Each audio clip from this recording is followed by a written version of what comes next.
উত্তরবঙ্গে ভয়াবহ দুর্যোগ। জলপাইগুড়ি, কোচবিহার, আলিপুরদুয়ারের ঝড়ের তাণ্ডবে ক্ষতিগ্রস্ত বহু পরিবার।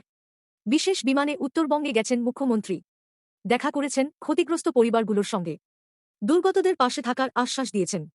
সম্পূর্ণভাবে পাশে আছি জলপাইগুড়িবাসীকে বার্তা দিয়েছেন মুখ্যমন্ত্রী মমতা বন্দ্যোপাধ্যায়। কত টাকার ক্ষয়ক্ষতি হলো? দেখো, এগুলো টাইম লাগবে। 5,000 বাড়ি নষ্ট হয়েছে মোট, এটা আমাদের হয়ে গেছে সার্ভে। তার মধ্যে সবচেয়ে বেশি দেখো পুরোপুরি ক্ষতিগ্রস্ত আছে, অর্ধেক ক্ষতিগ্রস্ত আছে, ছোট ক্ষতিগ্রস্ত আছে। আমি দুদিন ধরে বসে এই কাজটাই করলাম। কি করতে হবে না করতে হবে সব আলোচনা হয়েছে প্রশাসনিক স্তরে। সুতরাং যদি তুমি ছোট বড় সব মেলাও 5,000, কুচবিহার, আলিপুরদুয়ার, জলপাইগুড়ি নিয়ে। আর যদি তুমি শুধু ড্যামেজ দেখাও, সেটা আমি ডিটেলস বলতে পারবো না, কারণ আমি চাই না কোনো ডিসক্রিমিনেশন হোক, ঠিক আছে?